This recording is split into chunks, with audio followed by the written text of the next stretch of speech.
Model kenamaan dunia, Bella Hadid memberi dukungannya pada Palestina dan mengecam siapa saja yang menghancurkannya. Ia juga mengatakan bahwa tidak takut kehilangan pekerjaannya jika harus membela masyarakat Palestina. Bella mengatakan dengan tegas di salah satu forum bahwa dirinya akan tetap terus membela Palestina. Hal itu dikarenakan ia juga memiliki darah dari negara tersebut dan akan terus menyuarakan tentang kebebasan. Saya tidak takut kehilangan pekerjaan sebagai model dan saya akan terus bersuara mengenai Palestina, kata Bella dikutip dari akun Twitternya @bellahadid. Dukungannya terhadap Palestina ia lakukan sejak dulu dan tidak pernah berubah. Adik dari Gigi Hadid ini berkomitmen akan terus berjuang melawan ketidakadilan di mana dalam konflik dengan Israel tersebut membuat banyak korban khususnya anak-anak yang tidak berdosa.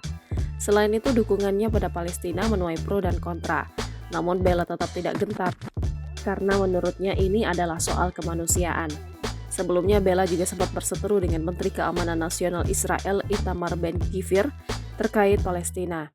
Perselisihan itu bermula dari komentar Itamar dalam wawancara dengan stasiun televisi N12 pada Rabu 23 Agustus 2023. Itamar mengatakan hak pemukim Yahudi untuk hidup dan bergerak di tepi barat mengalahkan hak warga Palestina.